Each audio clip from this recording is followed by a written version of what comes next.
تو جو انشاءاللہ آگے چل کے ہمیں اس کی خرم شفیق صاحب اس کی وضاحت بھی دیں گے اور شاید ہمیں سمجھ بھی آ جائے. وہ کہتی ہیں کہ there is no such thing as a self made man, there is no such thing as a self made man. تو یہ بڑا انٹرسٹنگ کانسیپٹ ہے. پھر معاشرہ, سوسائٹی کے فردر سوسائٹیز کا آپس میں رابطہ کیا, اور معاشرے کو جب ہم پرسیو کرتے ہیں اس کانسیپٹ کو, تو بعض اوقات ہم اس کو صحیح انداز سے پرسیو نہیں کرتے. پھر وہ اس کو ٹینجیبل فارم میں, کنکریٹ فارم میں بتاتی ہیں کہ جو فرد ہے وہ جب مختلف گروپس میں انٹریکٹ کرتا ہے, اور جو گروپس میں انٹریکٹ کرتا ہے اصل میں وہ معاشرہ بنتا ہے نا, اس کی کنٹریبیوشن گروپس کے ساتھ ہے. جیسے میں اگر یونیورسٹی میں ہوں, میری فرینڈس کے سرکل میں ہے, اقبال سائنسز کے سرکل میں ہے, تو یہ میرے گروپس ہیں, تو اور یہی میرے لیے پھر معاشرہ ہے. تو فردر معاشرے کا, پھر فریڈم کا, پاور کے کانسیپٹ کو انہوں نے بہت اچھے طریقے سے بتایا. پاور پہ انہوں نے ایک مضمون بھی لکھا تھا جب 1924 میں, اور پاور کے حوالے سے جو انٹرسٹنگ بات انہوں نے کہی ہے, جو فرق کرتی ہیں, وہ ایکچولی کرسیو پاور کو بہت فرق طریقے سے اس کو دیکھتی ہیں. اور اس کو اگر کمپیئر کروں میں, تو پارٹیسپیٹیو ڈیسیژن میکنگ جو ہوتی ہے, جو گروپس میں ہوتی ہے پارٹیسپیٹیو ڈیسیژن میکنگ, وہ اس کو کرسیو پاور سے بالکل الگ کر دیتی ہیں. اور وہ اس کو الگ کرتے ہوئے پھر 2 اپنی ٹرمز بھی دیتی ہیں جو سے پہلے مستعمل نہیں تھی. اس میں وہ جب پارٹیسپیٹیو ڈیسیژن میکنگ کی بات کرتی ہیں اور اس کو الگ کرتی ہیں, تو پھر وہ پاور اوور اور پاور ود ان کانسیپٹس کی بات کرتی ہے. بہت ہی امپورٹنٹ کانسیپٹس ہیں, پاور اوور کا اور پاور ود کا. پاور ود انیبل کرتا ہے, امپاور کرتا ہے, اور power lies with the group. اس کو ہم ڈیٹیل سے یہ بھی دیکھیں گے کیونکہ بہت ڈیپ کانسیپٹس ہیں, اس کی بڑی ڈیپ انسائٹس چاہیے, لیکن میں سرسری سا بس آپ کو آپ سے شیئر کر رہی ہوں. اس کے علاوہ وہ گروپ کی اور کلیکٹیو آئیڈیا کی بھی بات کرتی ہیں, اور کلیکٹیو آئیڈیا کی جب بات کرتی ہیں تو کلیکٹیو آئیڈیا کے ساتھ کلیکٹیو فیلنگ کی اور کلیکٹیو ول کی یہ بھی بات کرتی ہیں. تھیورسٹ کے حوالے سے ان کی مینجمنٹ سائنسز میں ہے, مینجمنٹ کی تھیوری ہے, آرگنائزیشنل بیہیویئر کی تھیوری ہے, اور لیڈرشپ کے حوالے سے ان کی تھیوری ہے. اور بحیثیت استاد کی اگر میں دیکھوں تو بحیثیت استاد کی انہوں نے بوسٹن کے ایک پرائیویٹ کالج تھا, پرائیویٹ اسکول تھا جہاں بہت سال پڑھایا, اور پھر جیسے میں نے پہلے ذکر کیا کہ LSE کا جو department of public business administration تھا, وہاں پر انہوں نے سیریز آف لیکچرز دیے. تو یہ ان کی بنیادی باتیں تھیں. لیکن اگر میں اس کو کنکلوڈ کروں تو اگرچہ میں نے ان کو بہت ڈیٹیل سے سارا کچھ نہیں پڑھا, لیکن جتنا پڑھا ہے مجھے فوراً جو فیل آئی ہے کہ ابھی ان کی جو خدمات ہیں ان کا مکمل طور پہ شاید اس کا ادراک نہیں ہے, اور اس کا اعتراف نہیں ہے, اس کی ریکگنیشن نہیں ہے. تو کہیں کہیں مجھے اس میں پرسنلی اسپیکنگ کے مجھے پڑھتے ہوئے اس میں اسپرچوئل ڈیموکریسی کی بھی ایک جھلک نظر آتی ہے کہ ہاں وہ جو ایک فارمولا بتا رہی ہے اس میں وہ چیز بھی ابھر کے سامنے آتی ہے. تو ان الفاظ کے ساتھ میں ایک دفعہ پھر بہت شکر گزار ہوں کہ پلیٹ فارم بڑا اچھا ہے اور بڑا اچھا انیشیٹو ہے. Thank you very much. Honestly, it's a great honor for me کہ میں آج ادھر اس کورس میں تھوڑا سا اپنی کنٹریبیوشن کروں گی, اور مجھے تو یہ لگتا ہے ایک بہت ہسٹورک مومنٹ ہے جس میں آج ہم سارے اکٹھے ہوئے ہیں. میں تھوڑا سا اپنا تجربہ اور کہ میں میری پاک کالج سے کیسے انٹروڈیوس ہوئی, اور تھرو علامہ اقبال, کیونکہ وہاں سے پیشن شروع ہوا, اور وہاں سے میں میری پاک کالج پہ کیسے آئی.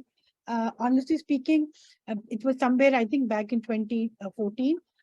خرم شفیق صاحب کے تھرو ہی میں نے اقبال کو جب پڑھنا شروع کیا تو مجھے معلوم ہوا کہ اقبال اور میری پاک فولے کے کیا کیسے خیالات ہیں اور کیا کیا کہاں پہ مماثلت ہے. اسی لیے میں نے جو آج اپنی پریزنٹیشن ہے اس کا ٹائٹل بھی کچھ ایسی رکھا کہ political ideals as envisioned by the founders of Pakistan and there is correspondence with Mary Parker فولے. اس میں یہ ہے کہ جو مجھے احساس ہوا وہ یہ ہے کہ میری پاک فولے کا انڈائریکٹلی جو تذکرہ, جو کہ بھی خرم صاحب بتا بھی چکے ہیں کہ ان کی اقبال کی کتاب جاوید نامہ میں اور سیکرٹس اینڈ مسٹریز کے اندر موجود ہے, اور وہ بیسیکلی وہ CR داس کے ساتھ انہوں نے لنک کیا. تو وہ جب بتایا تو پھر میں نے وہ کتاب پڑھنی شروع کی دا نیو اسٹیٹ, اور اس کے بعد پھر میں نے ان کی جو کتاب ہے دا کریٹو ایکسپیرئنس میری پاک فولے کی وہ دیکھی.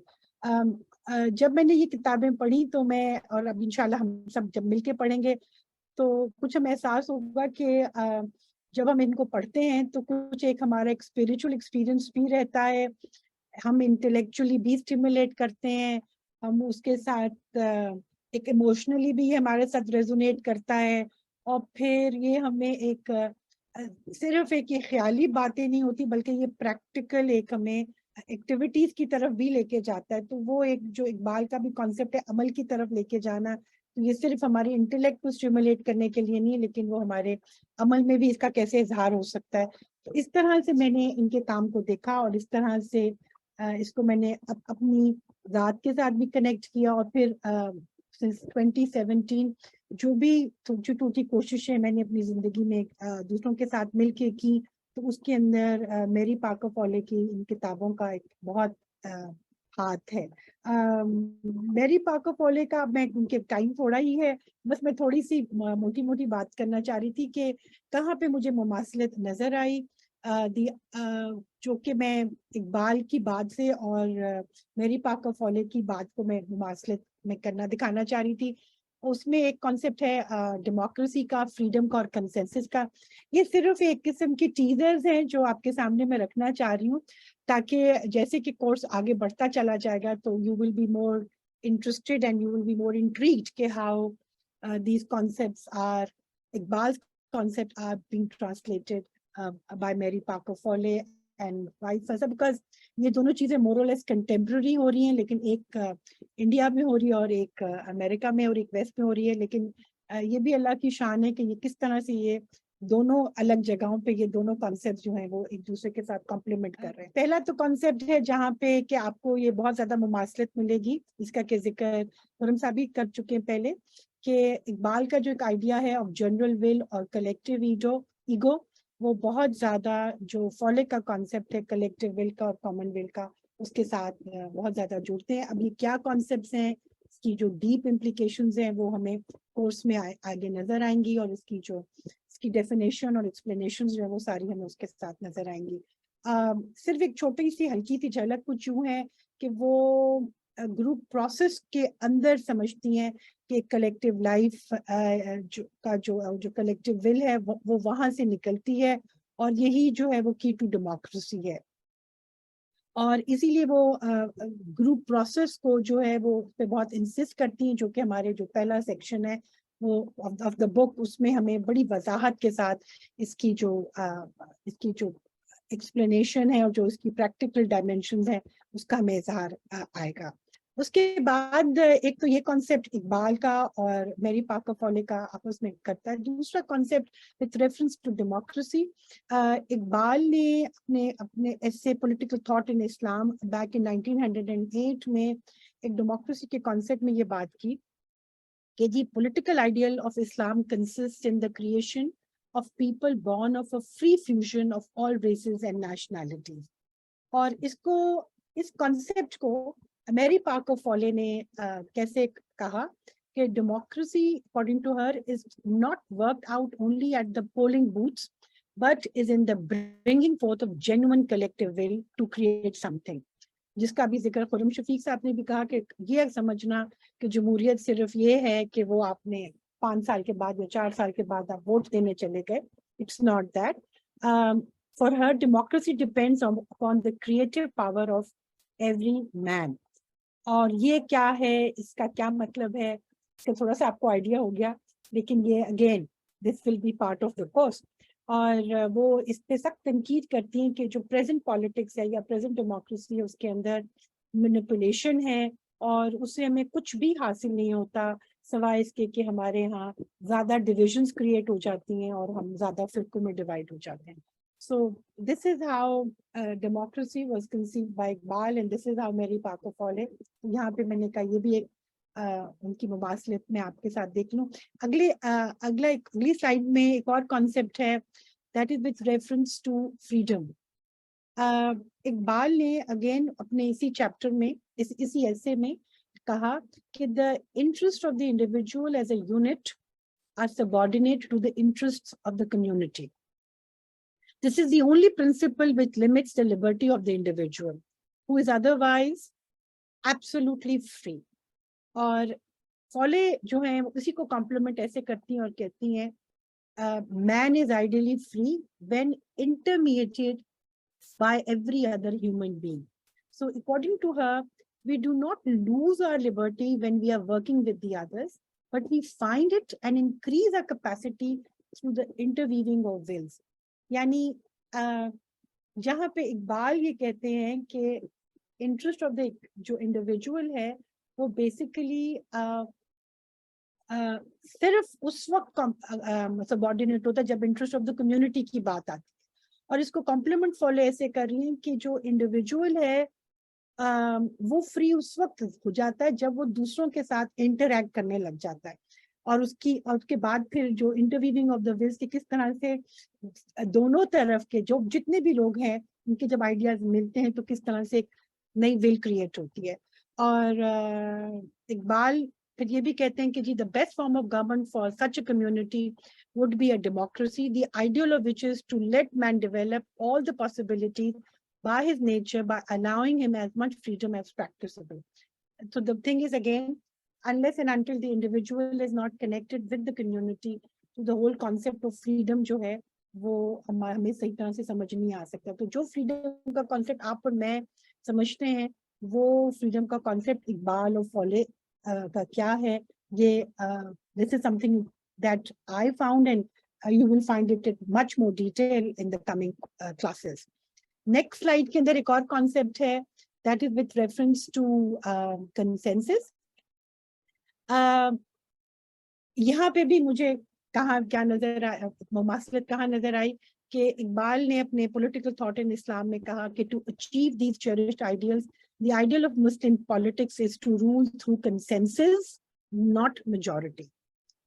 تو یہ ایک بڑا امپورٹنٹ پرنسپل ہے. اور اس کے بعد پھر اقبال نے یہ بھی کہا کہ those among us who make it their business to differ from the general body of Muslims in political view ought to read the tradition carefully, and if they have any respect for the words of the Prophet, it is their duty to dissuade themselves from their mean traffic in political opinion, which though perhaps it brings a little personal gain to them, is exceedingly harmful to the interest of the community. Basically جو نبی صلی اللہ علیہ وسلم کی حدیث ہے کہ جو شخص اپنے آپ کو امت سے علیحدہ کر دیتا ہے تو وہ اللہ کی رحمت سے دور ہو جاتا ہے, تو وہ اس کے بارے میں اقبال نے یہاں پہ کہا. اور یہی چیز میری پارکر فولے کہتی ہیں کہ to her group process contains the secret of collective life, it is the key to democracy, and what she is proposing from group process is to create common ideas and ideas which will be better than all our ideas added together. تو اس میں وہ یہ کہنا چاہ رہی ہیں کہ جی جب آپ گروپ کے اندر کام کرتے ہیں, مل کے کام کرتے ہیں, جب آپ کسی جماعت کے ساتھ جڑ جاتے ہیں تو اس میں یہ نہیں ہوتا کہ ہر ایک کا انفرادی آئیڈیا جو ہے ہم ان کو صرف جمع کر رہے ہیں کہ 1 2 3 4 5, بلکہ یہ سب کی جو انفرادی آئیڈیاز ہیں وہ مل کر ایک نیا آئیڈیا بناتے ہیں. اور یہ کیسے ہوتا ہے, اس کی کیا ڈائنامکس ہوتے ہیں, اس کی کیا ورکنگ ہوتی ہے, یہ ہم اس کتاب میں پڑھیں گے. یہ چھوٹا سا میں نے بس آپ کو ایک ٹیزر سا دیا ہے. اور انٹرسٹنگلی یہ ساری چیزیں جو ہیں وہ فرید الدین عطار کی جو کانفرنس آف برڈز جو ان کی کہانی ہے اس کے ساتھ جا کے کنیکٹ ہوتے ہیں. تو یہ ایک قسم کی نا ایک اسپرچل کنیکشن جو بنتا ہے وہ بڑا انٹرسٹنگ ہے. کسی ملک کے اندر جب جو چڑیاں ہیں اپنے ساتھ ویلیز کے سفر کے بعد جب آخر میں اپنی آخری منزل تک پہنچتی ہیں سیمرغ کو ڈھونڈنے کے لیے, تو ان کو پتہ لگتا ہے کہ اصل میں سیمرغ جو ہے وہ کوئی علیحدہ کوئی پرندہ نہیں ہے, بلکہ it is nothing more than transcendent totality, nothing more than they being together. And so these are very ابھی جو میں آپ کے ساتھ یہ سب بات کر رہی ہوں کہ یہ اس میں ایک مسٹری بھی ہے اور اس میں ایک آپ کی ایک اسپرچل انلائٹنمنٹ بھی ہو رہی ہے, اور آپ کو ایک بڑا ایک مجھے لگتا ہے کہ ایک بہت انٹرسٹنگ آپ کی لائف میں ایک ایڈونچر بھی آنے والا ہے اس کورس میں. اور کس طرح سے ہم فرید الدین عطار کو, اقبال کو, میری پارکر فولے کو, سی آر داس کو, اور پھر جنا اور آل انڈیا مسلم لیگ کو, اور پھر پاکستان کو جو ہماری لنکنگ ہونی ہے, اور پھر اس لنکنگ کے ساتھ کس طرح سے ہم نے اپنے پریزنٹ سینیریو میں اپنی جو سچویشنز ہیں ان کو اینالائز کرنا ہے, اور کس طرح سے پھر ہم نے اپنے فیوچر کا کورس آف ایکشن ڈھونڈنا ہے. This is what this course is all about.